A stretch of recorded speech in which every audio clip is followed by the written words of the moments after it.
ये कहानी है ऐसे लड़के की जो हार तो बिल्कुल नहीं मानता। वो एक मंगल ग्रह पे फंस जाता है। वो मार्स में मिशन में जाता है। तभी वहाँ पे एक तूफ़ान की चेतावनी मिलती है। वो तूफ़ान बहुत भयानक होता है, जिनमें से एक इनका साथी मार्क मलबे से टकराता है और दूर चला जाता है और सभी के साथ उसका कांटेक्ट टूट जाता है। और ये मार्क को मरा हुआ समझकर उसे छोड़कर चले जाते हैं और धरती पे सभी को लगता है कि मार्क अब इस दुनिया में नहीं रहा। लेकिन मार्क अभी जिंदा होता है। उसके पास कोई रास्ता नहीं होता नासा से कांटेक्ट करने का, और वो जिस स्टेशन में था वो बस 31 दिन के ऑक्सीजन के लिए बनाया गया है। ना ही उसके पास पर्याप्त खाना है और ना ही पानी। उसके पास बस एक उम्मीद होती है, मार्स का अगला मिशन जो कि 4 साल बाद होने वाला है। मतलब उसको खुद को 4 साल तक जिंदा रखना होगा। और वो सोचने लगता है कि खुद को कैसे जिंदा रखे। अब 31 दिन बीत चुके हैं। मार्क खेती करना स्टार्ट करता है, क्योंकि वो पेड़ पौधों का साइंटिस्ट होता है। वो खुद के वेस्ट मटेरियल की खाद बनाता है और आलू उगाने की कोशिश करता है। लेकिन इसके लिए उसको पानी की ज़रूरत थी। वो कुछ टेक्निक के साथ पानी निकालने की कोशिश करता है, लेकिन फर्स्ट टाइम उसके उस टेक्निक में आग लग जाती है। वो फिर से ट्राई करता है और इस बार वो पानी बना लेता है। यहाँ पहली बार वो मार्स पे एक पौधे को उगते हुए देखता है और ये देखकर मार्क बहुत खुश होता है। मार्क ने अब फाइनली आलू उगा लिए हैं। अब नासा की टीम मार्क को बचाने की कोशिश करने लगती है, जिससे वो मार्क को फुड पहुंचा सके, ताकि वो 4 साल तक जिंदा रह सके। और स्पेसशिप का लॉन्च होता है, लेकिन वो स्पेसशिप रास्ते में ही धमाके से उड़ जाती है और इनका मिशन फेल हो जाता है।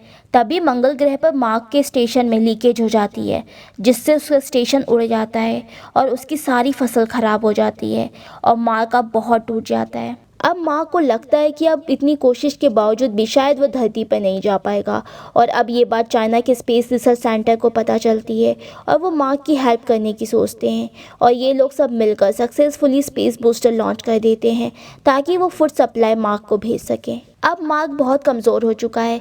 मार्क अब अगले मिशन की तरफ बढ़ता रहता है, जो वहाँ से 3000 किलोमीटर दूर था, जहाँ पर उसे वो शिप मिलने वाला था, जिससे वो अर्थ पर जा सके। वो दिन में अपनी बैटरी को चार्ज करता है और रात में आगे बढ़ता रहता है और तभी उस जगह तक पहुँच जाता है। लेकिन यहाँ पर एक और प्रॉब्लम आ जाती है। जिस शिप से मार्क उड़ने वाला था वो बहुत भारी होता है और उसे हल्का बनाने के लिए उसे सारी चीज़ें बाहर निकालनी पड़ेगी। यहाँ तक कि उसका सारा कम्युनिकेशन सिस्टम, सारी चेयर, सारा विंडो, यहाँ तक कि उसका पैनल भी, जिसकी जगह उसे हाफ कैनवास से कवर करना होगा। अब पैनल हटाने से बहुत खतरा बढ़ चुका था, लेकिन अब कोई रास्ता नहीं था और ये मिशन पूरा अमेरिका देख रहा होता है। जिसके बाद मार्क उस स्पेसशिप से उड़ान भरता है और दूसरी तरफ नासा की टीम चल देती है मार्क को बचाने। और अब यहाँ कमांडर शिप से बाहर मार्क को बचाने जाती है और जब वो बाहर निकलती है तो उसकी रस्सी छोटी पड़ जाती है।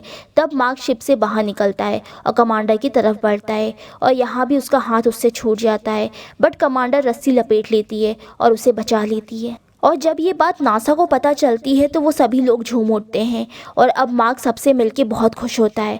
उसने अकेले ही 500 से भी ज़्यादा दिन बिता लिए और ऐसा वो इसलिए कर पाया क्योंकि उसने कभी हार नहीं मानी।